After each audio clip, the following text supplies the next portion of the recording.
Day 17, Beyond the Screen, Architecting Your Analog Advantage. We have spent the last 16 days hardening your internal systems, but today we must address the external reality. You are a biological entity living in a physical world, and that world is currently designed to make you fail. If you are constantly surrounded by the very things that trigger your distractions, you are forcing your discipline to work 10 times harder than it needs to. The machine-like grind is about efficiency, and it is highly inefficient to fight an uphill battle against your own environment. To achieve elite levels of deep work, you must architect an analog advantage. Most of our lives are lived in the digital slipstream, a place where everything is fast, shallow, and designed to hijack your attention. But the deep work, the work that actually moves the needle of your life, requires a different kind of space. It requires the analog. This is the realm of the notebook, the whiteboard, the physical book, and the silence of a room without a screen. When you remove the screen, you remove the possibility of 1,000 different distractions. You force your brain to engage with the single task in front of you. This is environmental discipline. It is the act of deciding what will be in your field of vision before the work even begins. A proactive executor does not leave their focus to chance. They engineer it. Think of your workspace as a cockpit. In a high-performance aircraft, every switch and dial is placed exactly where it needs to be to support the mission. Anything that doesn't contribute to the flight is removed.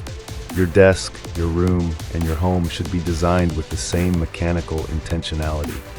If your phone is on your desk, even if it is face down, your brain is using a portion of its processing power to ignore it.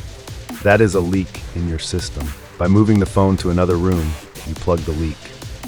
By using a physical notebook to map out your ideas before you ever touch a keyboard, you engage a different part of your brain. You create a slower, more deliberate connection to your work.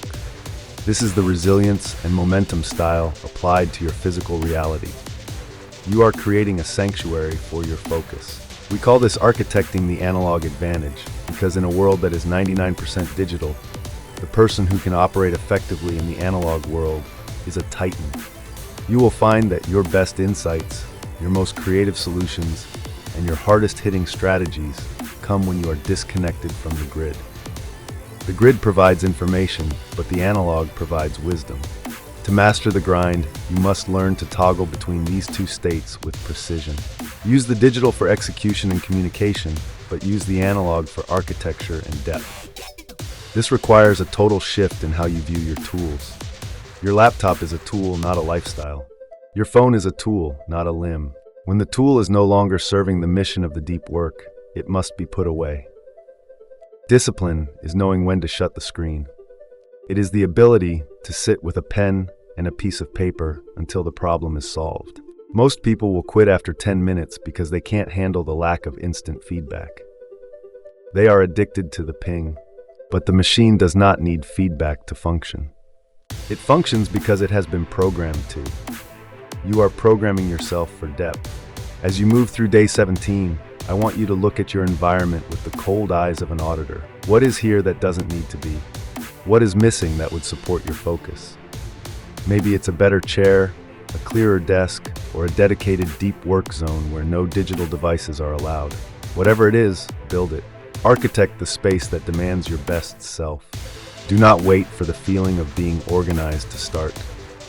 Organize the space so that the feeling of focus becomes inevitable. You are building a fortress for your mind. You are protecting your most valuable asset, your ability to think. The reactive dreamer is a slave to their notifications. The proactive executor is the master of their environment. By the end of today, your workspace should look like the deck of a battleship. Clean, functional, and ready for war. The digital world is a distraction. The analog world is your advantage. Use it. Master the silence. Architect the win. This is the way of the machine.